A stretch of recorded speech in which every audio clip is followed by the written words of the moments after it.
Hi, friends. Welcome back to True Talk Cafe. Lollie here. This is where we pause for real conversations about growth, life, and the relationships that shape us. Today's reflection is about something many of us experience but rarely like to talk about out loud: draining relationships. You know the kind. The ones where every interaction feels a little heavier, where instead of leaving the conversation energized, you leave feeling tired, anxious, and even second guessing yourself. Relationships shouldn't be perfect, but they should feel supportive more often than they feel exhausting. So today's question is simple but powerful. Which relationship in your life currently feels heavy instead of supportive?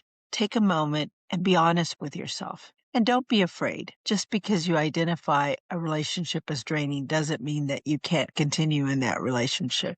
Maybe you just have to take some steps to make it better. Sometimes draining relationships are obvious. Other times they're subtle. It might be someone who constantly brings negativity into every conversation, only reaches out when they need something, or makes you feel guilty for setting boundaries, maybe even dismisses your growth, your goal, and your peace. And the truth is, many of us keep these relationships going because of history, obligation, or fear of conflict. But here's an important reminder. Just because someone's been a part of your life for a long time does not mean they deserve unlimited access to your energy. That's pretty deep, right?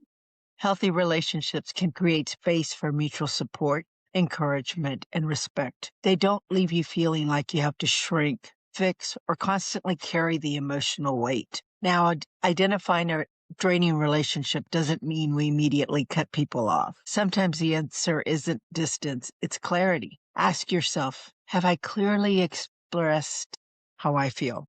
And sorry, I'm getting over a sinus infection, so my voice is a bit off here. But have I clearly expressed how I feel? Have I communicated what I need from the relationship? Am I holding expectations that the other person may not even understand? Many relationships improve when we bring honest conversation and boundaries into the mix. But sometimes protecting the peace means adjusting the level of access someone has to your life. And that's not selfish. That's self-respect. So this week's action step is simple but meaningful. Think about the relationship you identified, and then ask yourself, what does that situation need right now? Maybe it needs distance, creating space to protect your emotional energy. Clarity, communicating honestly about what you need. Or conversation, opening the door for understanding and growth. Remember, boundaries aren't about punishing others. They're about protecting the healthiest version of you. So at the end of the day, the people around us should help us grow, not constantly drain our spirits. Your circle should include people who celebrate your progress, respect your boundaries, and remind you of your worth when you forget.